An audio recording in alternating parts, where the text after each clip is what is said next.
Hello and welcome to Connect with Adult Ed, the NMEA podcast. I'm your host, Nadia and today we are having a listener email. So there's no guests. It is me and my co-host, Jamie. Hello, everybody. Yeah. So we don't have a guest today, but Jamie sent out an inquiry to our listservs to ask people how do they celebrate their breaks. And we got a lot of responses, which is great. We compiled them, we categorized, we discussed, and now we're just going to share them as a means of just sharing everybody's how they celebrate breaks, as well as hopefully giving you some ideas on how you can celebrate our upcoming breaks. So, like I said, we split them up into categories. And we're just going to start off. So Jamie is going to start off our first category. Yes. So our first category is spending time with loved ones. So like Nadia mentioned, I'm just going to read off the responses that correspond with this idea of spending time with loved ones. With family, lots of downtime, watching movies, playing board games, eating good food. With extended family, celebrating holidays, and also eating good food and adding a few holiday pounds to the waistline. I spend time with family, just making tamales, desserts, and wonderful conversations. This year is pretty special. We had an addition to our family, and she has been such a blessing. I enjoy going to see the Christmas lights and attending Mass. We are closed for the 2 weeks, so I really enjoy it. And finally, I spend time with friends, read a book out of my I'll get to it pile, and work on the house. So, I got to say that this was a category that I definitely anticipated. Whenever we have holiday breaks, especially, we tend to gather around with the people that we care about the most. And that is no exception for me. I tend to, especially for Thanksgiving, go and spend time with my family. I grew up in Grants, so I'm sure many of you know where that is. And so I'll tend to go to my grandmother's house. And this year is a significant year. She just turned 92. And so it's really important for us to spend time with my grandmother and, of course, with my parents, aunts, uncles, cousins, as much as we can. So I definitely spend my holiday breaks spending time with family. And as for Christmas in particular, that is usually a time that I concentrate on my immediate family. And so we try to do a lot of things together, like we like to bake or try new recipes that sometimes take a whole day. One year we made a Yule log and that took all day, but it was definitely worth all that effort. And we try to go to things like River of Lights. That's definitely a tradition for my family. And going and just looking at the Christmas lights around the city. We do that. We'll go to the Luminaria tour. And so we have those types of traditions, just my, spouse and children. And we do that every single year. So definitely something that I do during my breaks. Oh, it's lovely. For me, I have moved to New Mexico from New York about 5 years ago now. And I haven't really been back for holidays. It's just been really expensive, and I'm trying to redesign what holidays mean for me. And that has been a very long process. But one thing that we've been doing different is about every year since we moved here, my partner's friend and his husband from California come to visit. So they're actually, we're recording this right before Thanksgiving. So right now this week between, finishing up work projects, I'm like going over to their Airbnb and we're just spending time together. And the last couple of days we've been like, work and then just like go and hang out and eat dinner. And it's been nice to just show them a little bit of New Mexico. They've been really enjoying that kind of tradition.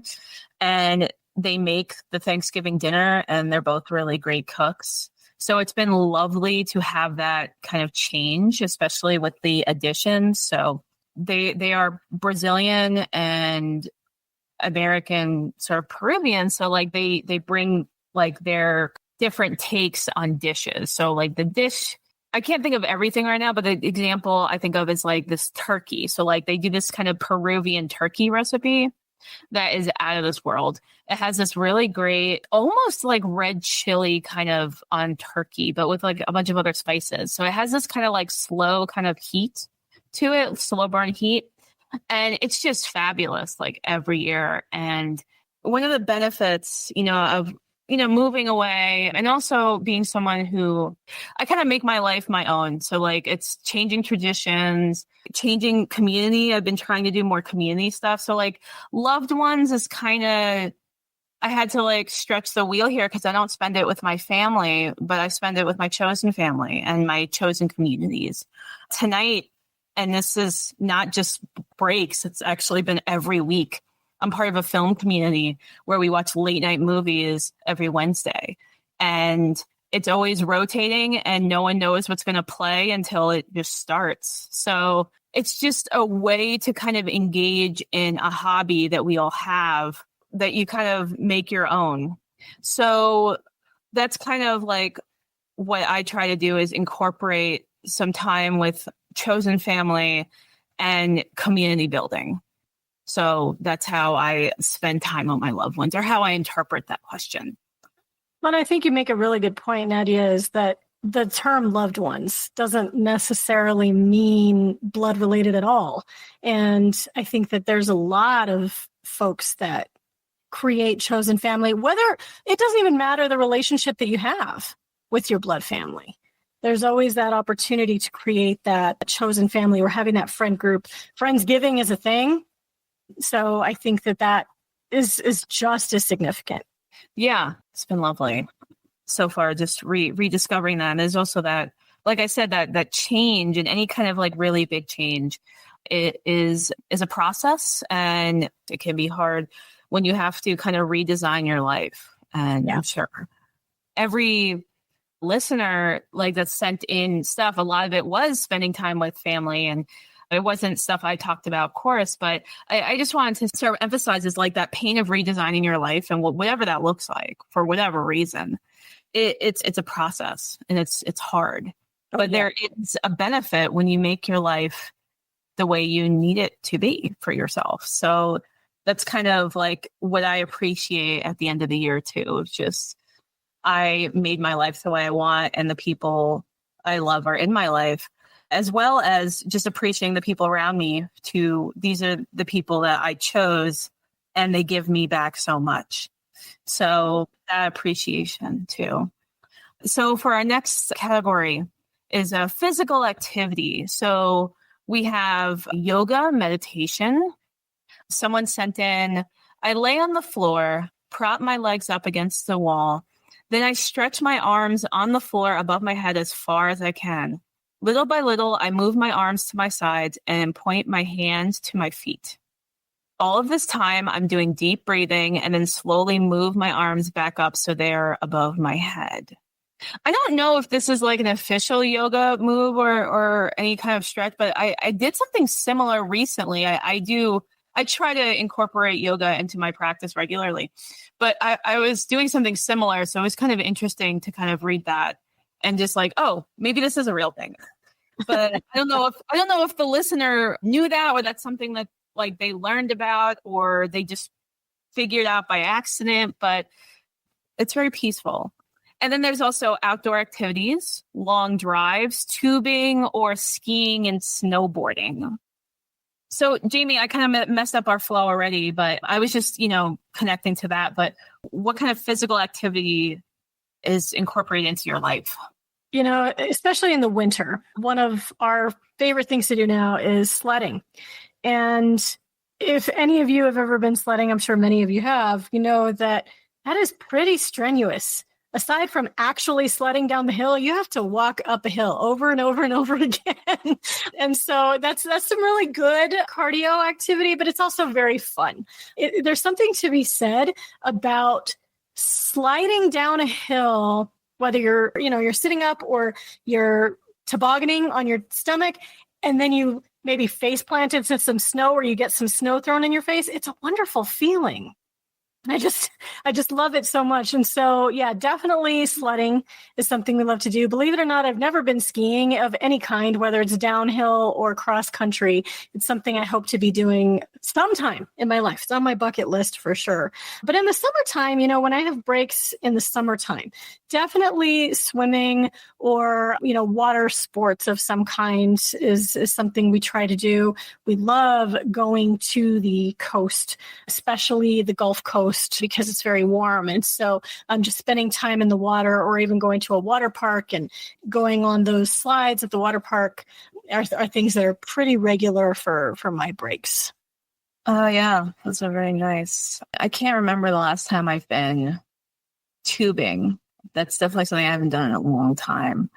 Definitely a benefit if you have children to be able to partake in some of these activities. My outdoor activities are very simple. It's usually just walking.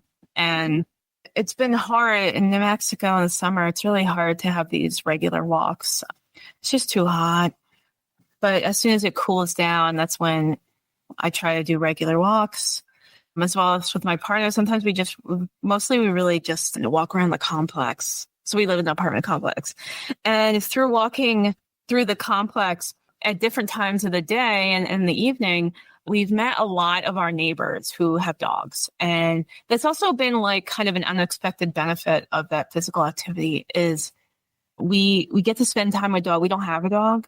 And it's kind of nice to just spend a few minutes petting these dogs and throwing stuff if they want. My neighbor has a Pomeranian and she let him down and we just kind of ran around one of the courtyards together. Of course, this dog has way more energy than me, but there is something very pleasant about it of just spending time with animals, doing physical activity. Yeah, so it's I try to mix physical activity with something a little bigger than the activity itself. And I feel like what I've realized is that helps me stay connected and more motivated than just like I have to exercise, right? And of course, that process is pretty slow. Creating regular practice, but it helps me develop more deeper connections. Yeah. So these walks, like I said, it's being outside. So like we have some lovely, it's not technically nature. There is nature aspects. There's trees, there's plants, and that's lovely. I'm trying to incorporate more hikes, but it's been hard to kind of get back into that habit. Well, I mentioned earlier, I try to do yoga at the very least twice a week. Sometimes it just gets away from me. And especially if anything disrupts my routine, I cannot get back to it. But what I connect yoga to is just feeling more in touch with my body and being kind of trans and non-binary. What that means is that from the baseline is that you are disconnected from your body a lot of the time. And whatever that looks like, it looks different for everybody. But what it means is that there needs to be a constant active process of feeling that connection and feeling in touch with yourself. And one of the things that makes me feel more in touch with myself and my body is doing yoga. As beginner I am, and definitely just this morning, I was doing it before we started this recording, and I can really feel it in my knees. And there are very simple stretches. I am pretty out of shape. But through these simple stretches, I just kind of feel more grounded. And I think about that a lot of just like how can we connect physical activity to something bigger? And that might work for other people too. I don't know how many people have articulated it in that way. So being in touch, like I mentioned, going on these walks is being in touch with nature, being in touch with, the community around me, these people that I live around for the last few years, just helps me feel connected to something bigger than myself. So it's lovely. And, your example is, Jamie, it seems like a lot of the stuff that you're talking about is being connected with your family. Yeah. And that's really important too, right? So whatever that is, just keeping that grounding is so important. Yeah, definitely. Very good things to keep in mind, no matter what you're doing, I think. Yeah. Okay, so our next category is hobbies and tasks. When the holidays roll around, I love immersing myself in cozy crafts and hobbies. I usually spend time crocheting baby hats for the NICU at UNM, which brings a lot of joy knowing they'll go to tiny ones in need. Along with that, I enjoy making winter outfits for my family. It's such a nice way to bond and keep warm with something homemade. Scrapbooking has also become a tradition, capturing memories and moments from the past year. Plus, it's the perfect time to catch up on my reading list and, of course, make a batch of resolutions that may or may not stick. It's a time filled with creativity and reflection, and I'm usually eager to start the new year. The next two are definitely more on the task side. I deep clean areas of the house that I tend to overlook when I'm busy with day-to-day life. And if I'm not traveling, I take a few days to clean my house for possible guests. I'll try some recipes I've been wanting to try but couldn't find time. Before the break is over, I try to take a day to relax and read. So I think that for me, the holiday breaks, especially the winter breaks, are really a good time to catch up on things. And I love that term cozy crafts because I also crochet. And the only time of year that I ever crochet is during winter breaks. Do I tend to actually finish what I'm working on? Usually not. But I enjoy just the act of crocheting. It's very relaxing. I like the repetition of that. And just like the listeners mentioned, I also take the time to deep clean because I don't have that time otherwise. So that, especially in the springtime, spring break is a good time for that deep cleaning. And yeah, if there's any family coming over, definitely a time to clean the house as well. So some of the other hobbies that I really enjoy when I'm taking breaks is spending time at the biopark. I may or may not have mentioned this before in a podcast, but the bioparks in Albuquerque are some of my favorite places to be. I love going to the zoo and the aquarium and the botanical garden, and I will go by myself. I have no problem going by myself. No company is required. I love spending time with myself and the plants and the animals there. And, I know that it's kind of a hit or miss thing for some people. Some people really like bioparks and some don't. And I understand that.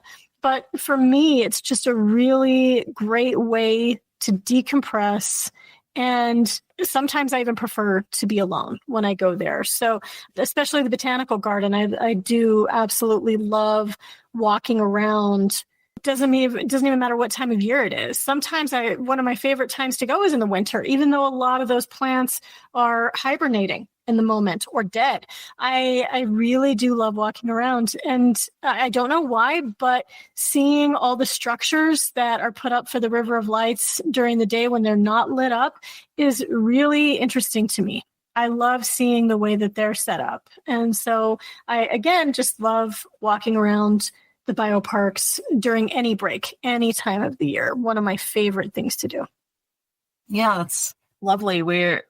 As we're both in Albuquerque, it's a great opportunity to just have a biopark. When you said, I don't know, you mentioned that you don't know if people or whether people like bioparks or not. This is before moving to New Mexico. I never even heard of the term. So I don't know if other people have bioparks. I'm sure other places, but I heard of zoos. I heard of botanical gardens. Have not heard of them combined, which is really great opportunity to check it out if that is your thing. Saying this to audience, of course, it's your thing, Jamie. Mm-hmm. So for hobbies and tasks, it really differs for me. I paint sometimes and I draw, but all of that is really the process of painting or drawing. Like I do a lot of abstract stuff, and I don't show people my stuff usually because I don't consider myself an artist. I just kind of go through this process.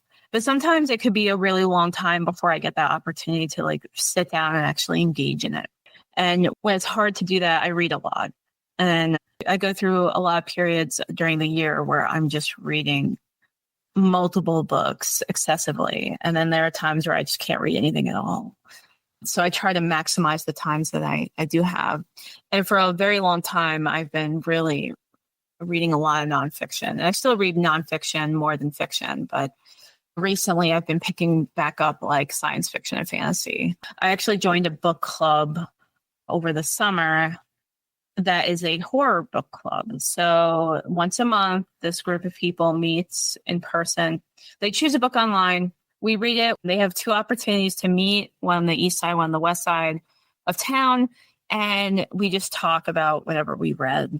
So I've been reading a little more horror because of this book club, and it's been fun. I kind of, not to be too critical, but as someone who is fully immersed in criticism so much of my life that I can't get out of it, I expect more deeper conversations. But sometimes it really is just kind of, I liked this. This is cool. And then we'll just talk about our lives. Sometimes I'm not like a huge fan of that. But one of the benefits of joining a book club is you'll read stuff that you never would have thought to pick up yourself. And that's happened a couple of times where I would have never heard of these authors or these books.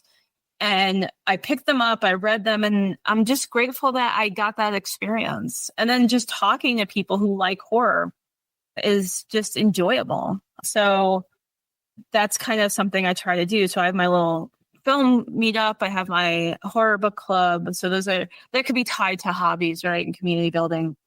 I also listen to a lot of music, and I have little kind of more like toy instruments that I like to play around with. Again, I'm not really making songs or anything, but I'll just make patterns, and it gives me a lot of joy. It's not just relaxing that I look for in these breaks. I look for joy. And I feel like as adults, we kind of get into our responsibilities which is, of course, you have to, especially when you have a family. But one of the things that can be missed is just experiencing joy yourself. That is whatever that looks like. And some people, as you mentioned, the person at the NICU mentioned that they have joy knowing that they're providing the service by making these hats, those crocheting baby hats, which is wonderful.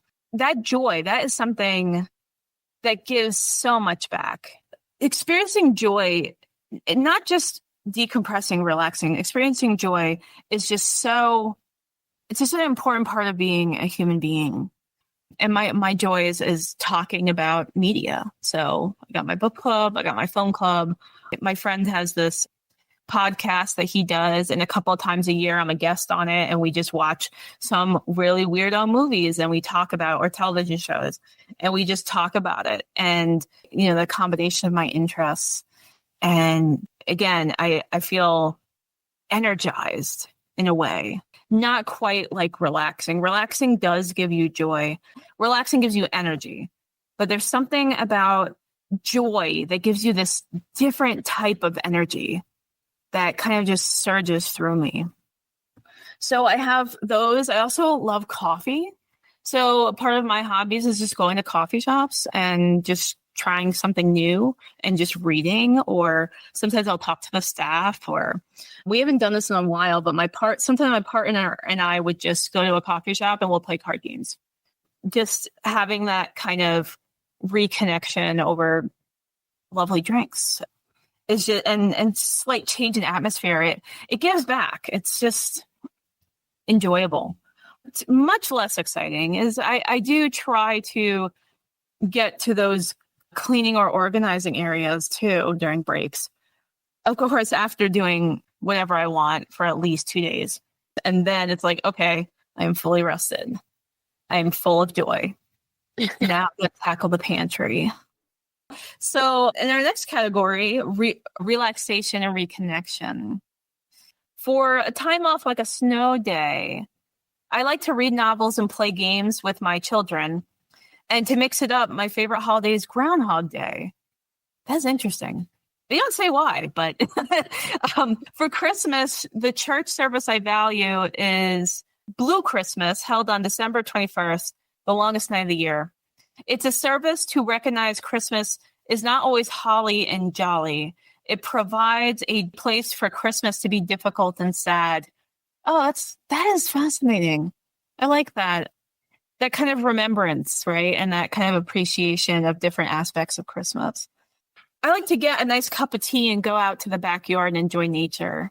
I take off my shoes and socks and walk barefoot on the grass. Sometimes I even sing out loud while walking around the backyard. That's another thing that's like a kind of mix of like relaxation and joy, right? Like singing. It's lovely. Actually, I sing in my car a lot. So this is hitting home. I don't have a backyard. And I feel like my neighbors would judge me because we live in such close quarters. But I love to sing in my car. So if anyone sees me driving around Albuquerque and it looks like I'm talking to myself, I'm really singing. Just for the holidays, I listen to some of my favorite classical Christmas music. I like sleeping late or taking naps. I lay around binge watching TV shows or movies. When I worked full time on my time off, I just spent more time with everything. I relaxed. It was all about having time. During breaks, I took longer walks, took longer to read in the morning with my coffee. I took longer to cook, clean, repair, get organized, and plan for the future and exercise. I always ate better, slept more, feel less stress, loved my home more, and appreciated friends and family more as I had time to reconnect. And then finally, I usually take walks around my neighborhood or at the park. On the weekends, I spent my mornings reading the Bible or any other book I am interested in. Jamie, how do you relax and reconnect? Like a lot of people are saying, I do like to spend my breaks catching up on reading. I don't have a lot of time to read, especially for fun during regular day-to-day life. And so I like to spend that time. But one thing that I really, really love to do is watch movies, particularly going to the movie theater. So I try to do that, honestly, as much as possible, as long as there is a good movie out at the movie theater. Sometimes I will watch the same movie more than once if I really enjoy it. And I'm not beyond going to the movie theater on Christmas Day. That's actually something that I find fun, is just to find a good movie that's playing over Christmas Day and go and watch the movie at the movie theater. Another thing that my wife and I have committed to doing, not just during the break, but now over the next few months, is watching classic movies. As much as I have loved watching movies and absolutely do, I just love movies. I haven't seen a whole lot of the movies from the early 1900s to the mid 1900s. And so we are going to be just watching as many of those as we can. We just finished Some Like It Hot, which is a Marilyn Monroe movie that I had never seen before and just adored it. It was hilarious. I loved it. So I'm really looking forward to doing more of that, whether it's during breaks or not. I really just do love watching movies, and the breaks give me opportunities to binge watch movies. I've actually been watching Christmas movies since the beginning of November, and I'm going to continue watching Christmas movies probably all the way through mid-January, but that's just something I love to do during this time of year. As far as like summertime, it's a little bit different, because as far as relaxation, that's when I will spend more time out in nature, whether it's spring or summer.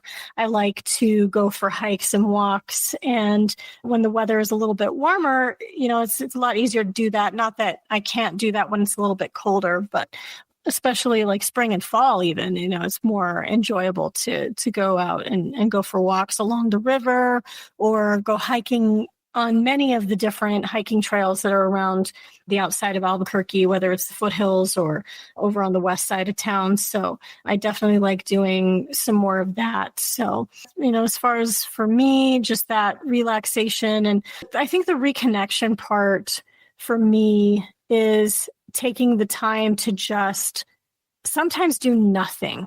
I have always been, for many, many, many years, just like almost all of you, I'm sure, been very busy, go, go, go. And when the breaks come around, it's wonderful to sometimes have an excuse to just do nothing and sit and be with myself. Not necessarily meditating, although I do engage in meditation from time to time. Sometimes it's just about the decompression and the physical relaxation, being in a recliner or laying horizontally in bed. It's really nice to give myself that permission to just do nothing, even if it's for a full day where I may not even get dressed and I'm in my pajamas all day. It's nice to be able to give that back to myself from time to time, and sometimes do that with my family. All of us will just relax and do nothing all day long. So yeah, that's what I like to do. That's great. A part of resting and relaxation, I have to like figure out where I fit into this category, because I guess if I think of relaxing, I do think of just like taking my time, like that person said earlier. It's taking longer to do things because I have the time. I do watch a lot of television. Movies are a huge part of my life, but I don't consider that relaxing. For me, watching movies is a way to kind of connect to an art form. And I go to see movies constantly. I was just looking on my phone to see like my Letterboxd reviews, because that's how I keep track. I use Letterboxd, which is a social media site for rating movies. And it's not a lot, actually. I've probably watched like 6 or 7 movies in the last week. And a lot of them I went to the theaters too. I go to this little indie theater in Albuquerque, and that's actually where my film club meets. So we wait until the end of the last screening of the night, and then we kind of all meet in the lobby, and all the people as part of film club, they're all friends.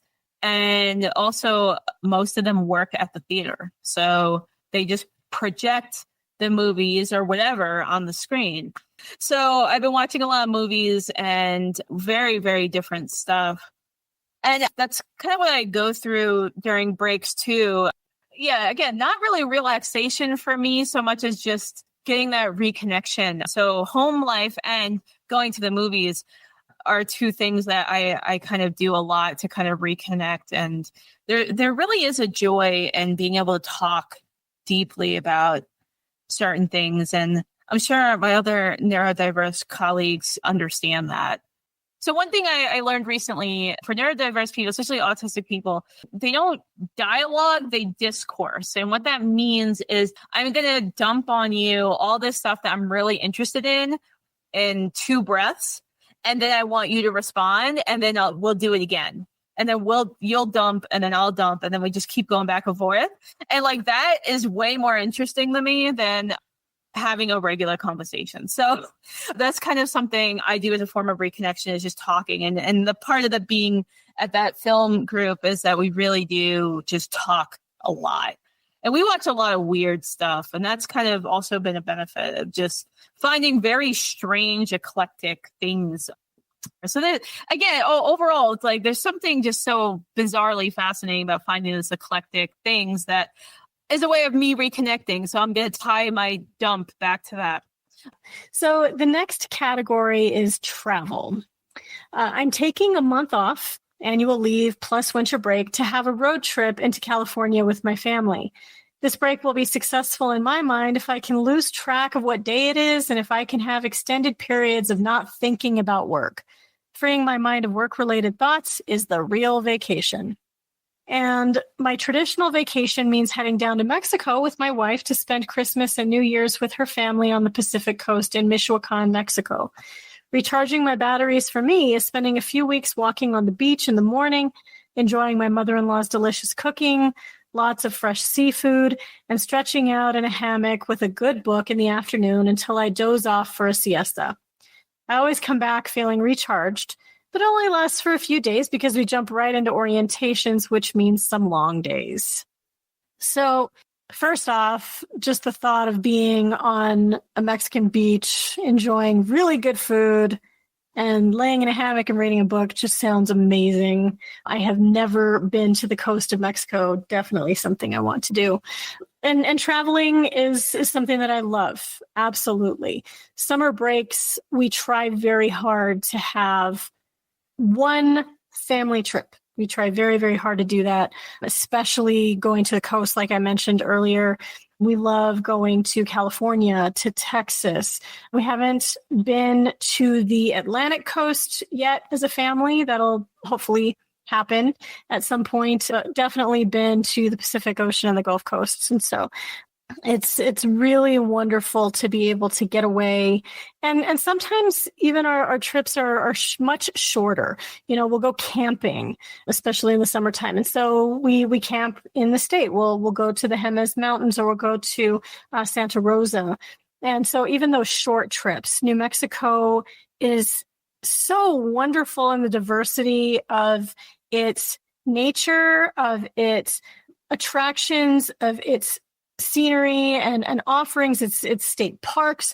All of that is so varied from north to south that you could spend years just going around New Mexico and seeing all the things that there is to see, from going to the bigger cities, the things to do in Albuquerque and Las Cruces, or going to artsy towns like Santa Fe and Taos, or the smaller places that are sometimes just kind of hidden gems, the smaller towns like Madrid or Cloudcroft, or even Las Vegas, New Mexico. I really love going there. And so, being able to go within my own state has always been really wonderful for me. I've loved seeing it. And there's still plenty of places I haven't been. I still have never been. And I'm a lifelong New Mexican, guys. Don't hurt me, but I've never been to Carlsbad Caverns. And I would really love to go there someday. And like I mentioned earlier, I love going to the zoo, and seeing the Alamogordo Zoo was really awesome. I really enjoyed that. So I definitely love to travel. Not so much during the winter holidays, but in the summertime, as much as we can. We definitely like to travel. Nice. So for the past year, my partner and I have been traveling primarily for family stuff. So we don't really have regular sort of travel. A lot of times it really is because, honestly, I work travel more than anything. And I try to extend some work travel so that I could experience wherever we're going. And it's a lot of times just visiting family or friends. And yeah, we're looking into trying to just do more big trips. In May, my sister got married and she had a destination wedding in Italy. So we were in Italy.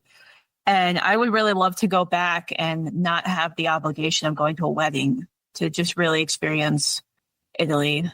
So yeah, we try to mostly travel just, domestically, but really looking forward to those times where we could travel internationally. So that's a dream. And, in that spirit of taking breaks, our podcast is taking a break. This is releasing, by the time you're hearing it, it's going to be early December. And we do this every year. We take our winter break from recording and editing episodes. And so we are going to break until February. We will return in February with more episodes. We are also going to be dropping down to one episode a month. So that is just part of our long-term planning. We decided that was the best thing to do. So we hope that you all have a wonderful set of breaks. Do take that time for reflection. Take that time for connection, for relaxation, to have your balance, to give back to yourself, reconnect with yourself. And we look forward to seeing you again in February. Connect with Adult Ed, the NMEA podcast, is a project of the Propel Professional Learning System and is funded by the New Mexico Higher Education Department's Adult Education Division. Thank you for listening.